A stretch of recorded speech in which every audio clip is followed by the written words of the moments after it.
the Bible, a beacon of faith. But what if I told you it wasn't the whole story? The Gospel of Peter is one such text, a whisper of lost scripture, a glimpse into a world beyond the familiar. Shrouded in mystery, the Gospel of Peter has captivated scholars and theologians for centuries.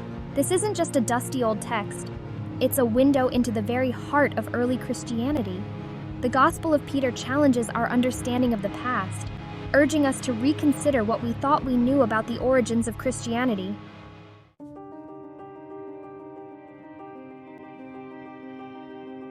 The allure of the forbidden is a powerful force. The Gospel of Peter, with its air of mystery and intrigue, embodies this allure perfectly. But why was this gospel hidden? What secrets did it contain that were deemed too dangerous, too controversial for the masses? The very existence of apocryphal texts like the Gospel of Peter challenges the established narrative. These texts offer alternative perspectives, different interpretations of events that have shaped our understanding of history and faith. The Gospel of Peter beckons us to step outside the confines of traditional thought, to consider the possibility that there's more to the story than we've been told.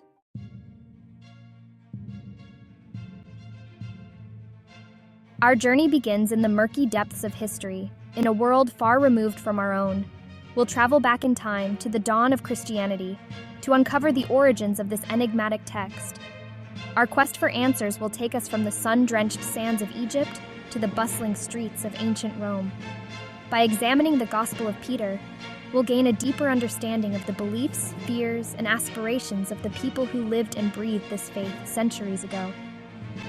Join me as we venture into the shadows, seeking answers, seeking truth, seeking the Gospel of Peter.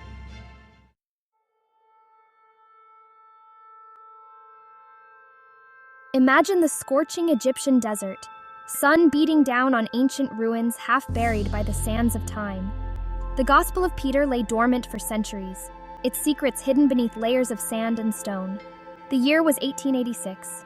A French archaeological mission led by Urbain Bourrion journeyed to Akhmim. They were searching for remnants of a bygone era, artifacts that could shed light on the lives of those who came before. The discovery of the Gospel of Peter was not a dramatic unearthing, but a small, unassuming codex, bound in leather, its pages brittle with age.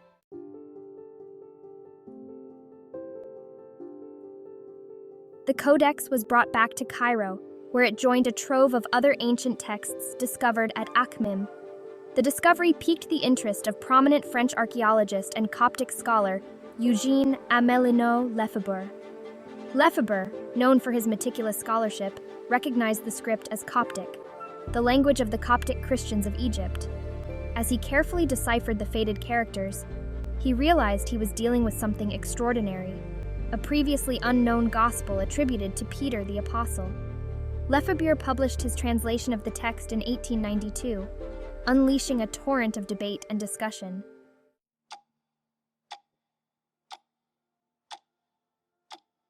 The Gospel of Peter, even in its fragmented state, offered a unique and at times startling perspective on the events surrounding the crucifixion and resurrection of Jesus.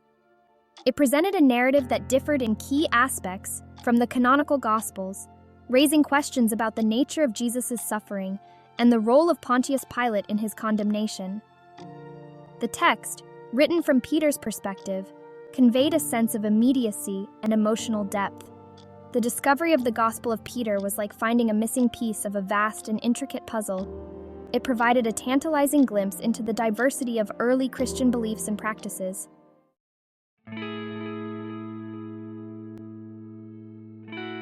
The Gospel of Peter doesn't shy away from the dramatic.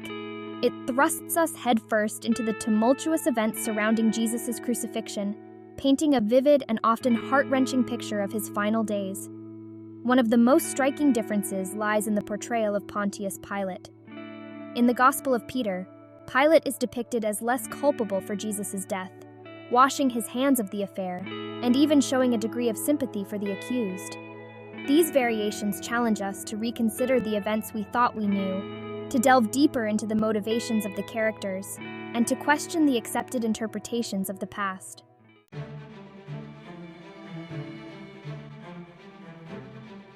The Gospel of Peter doesn't shy away from the political intrigue that swirled around Jesus' arrest and trial. It portrays a world where power dynamics are constantly at play, where religious and political authorities clash in a struggle for dominance. The trial of Jesus becomes a microcosm of this larger conflict, a pivotal moment where faith and power collide. The Gospel of Peter casts Herod Antipas, often relegated to the sidelines in the canonical Gospels, in a more prominent role. This portrayal adds another layer of complexity to the narrative, highlighting the political machinations that contributed to Jesus' fate.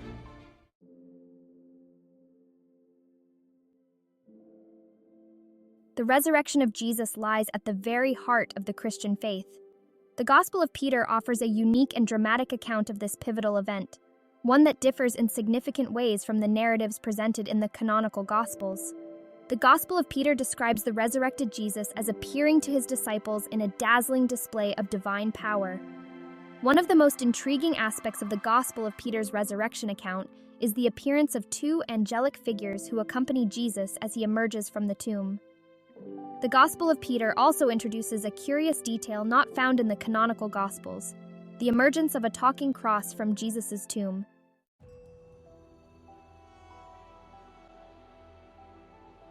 The Gospel of Peter, while undoubtedly a Christian text, contains elements that resonate with Gnosticism. Gnosticism emphasized personal spiritual knowledge, or gnosis, as the path to salvation, and often held unconventional views about Jesus' nature and mission. One of the hallmarks of Gnostic thought is the belief that the material world is inherently flawed or evil. The Gospel of Peter's portrayal of Jesus' suffering during the crucifixion is relatively muted compared to the graphic accounts found in the canonical Gospels. The Gospel of Peter's description of the resurrected Jesus as being of immense stature, his head reaching into the heavens, could also be interpreted as reflecting Gnostic ideas about the transcendence of the divine.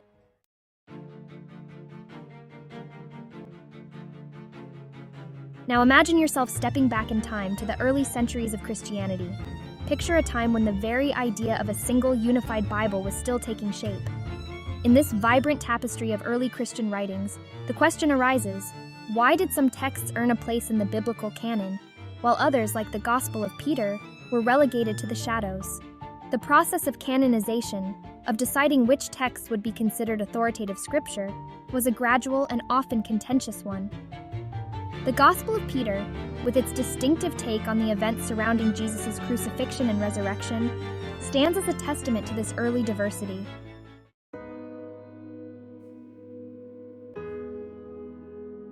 As the early Christian movement grew, a need arose for greater unity and doctrinal coherence.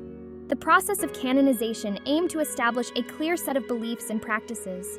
The Gospel of Peter, despite its antiquity, may have fallen short of emerging orthodoxy. One point of contention was its portrayal of Pontius Pilate. The text depicts Pilate as less culpable for Jesus' death. This portrayal differs from the canonical Gospels. This discrepancy may have raised concerns among early church leaders. Another point of divergence is the Gospel of Peter's emphasis on the miraculous. The text is replete with dramatic scenes of divine intervention. These discrepancies may have contributed to its exclusion from the canon. The early church faced numerous challenges, both internal and external. Gnosticism posed a significant threat to the emerging Christian orthodoxy. The Gospel of Peter contains elements that may have raised red flags among church leaders. Its portrayal of Jesus' suffering and resurrection might echo Gnostic ideas. The early church, defining its identity, may have been wary of texts lending credence to alternative interpretations.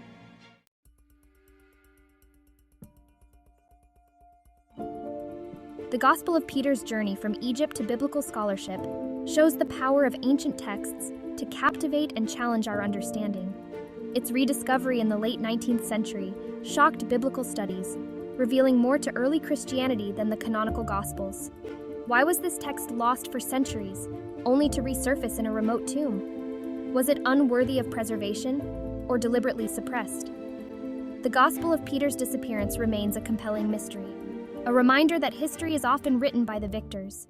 Now let's step back and view the Gospel of Peter within a wider context. Imagine a vast and intricate tapestry, woven from countless threads of belief, tradition, and imagination. This is the world of apocryphal literature, shaping early Christianity. The Gospel of Peter is not alone in its exclusion from the biblical canon. It shares this fate with other texts, each offering unique perspectives on Jesus and early Christianity.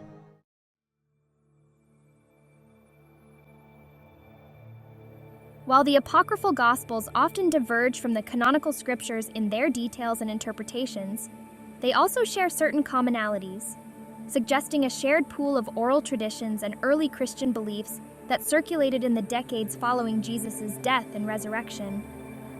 These convergences, often subtle but significant, provide valuable insights into the development of Christian thought and practice in those formative years.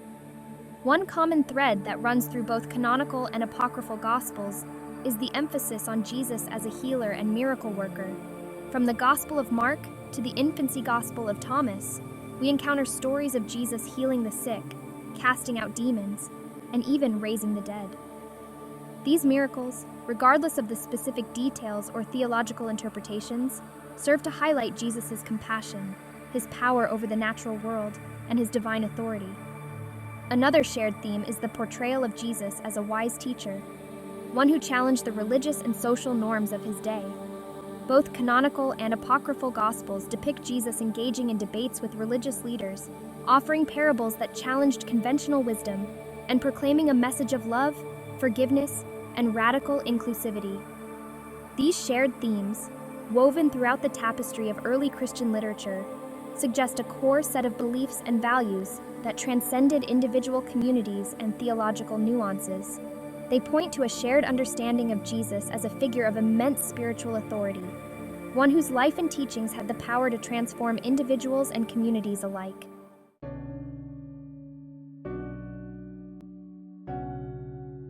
Where does the Gospel of Peter fit within early Christian literature?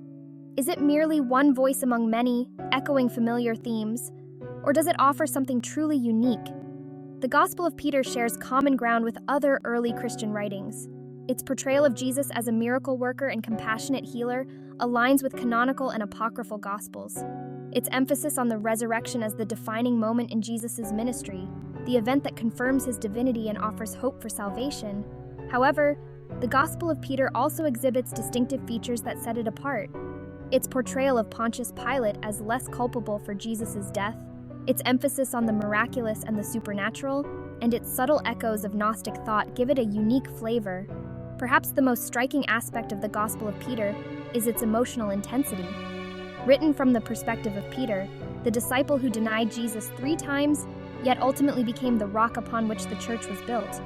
The text conveys a raw and visceral sense of grief, betrayal, hope, and ultimately, awe in the face of the divine. This emotional immediacy, coupled with its vivid descriptions and dramatic embellishments, makes the Gospel of Peter a compelling read, a text that continues to fascinate and challenge readers centuries after it was penned.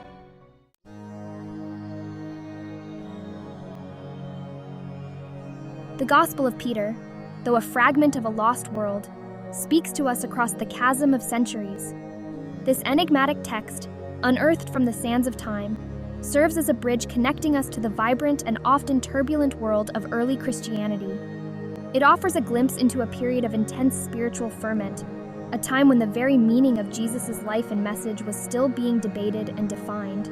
The discovery of the Gospel of Peter challenged long-held assumptions about the formation of the biblical canon and the uniformity of early Christian belief.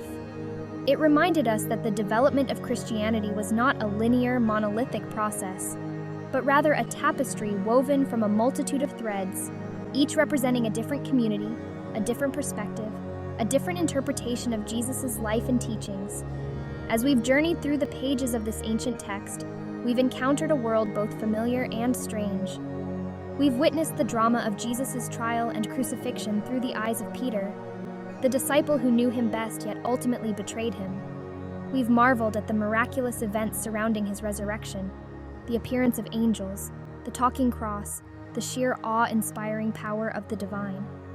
The Gospel of Peter, though ultimately excluded from the biblical canon, offers a valuable window into the rich tapestry of early Christian thought. It reminds us that the Christian faith, even in its infancy, was a dynamic and evolving force, constantly grappling with new challenges, new interpretations, and the ever-present tension between tradition and innovation. The Gospel of Peter, despite its fragmented state, continues to captivate scholars and lay readers alike. It stands as a testament to the enduring power of ancient texts to challenge our assumptions and deepen our understanding of the past. Its rediscovery in the late 19th century sparked renewed interest in apocryphal literature. The Gospel of Peter requires careful interpretation and a nuanced understanding of its historical context. Its divergences from the canonical Gospels prompt us to consider alternative perspectives and embrace the richness of the Christian tradition.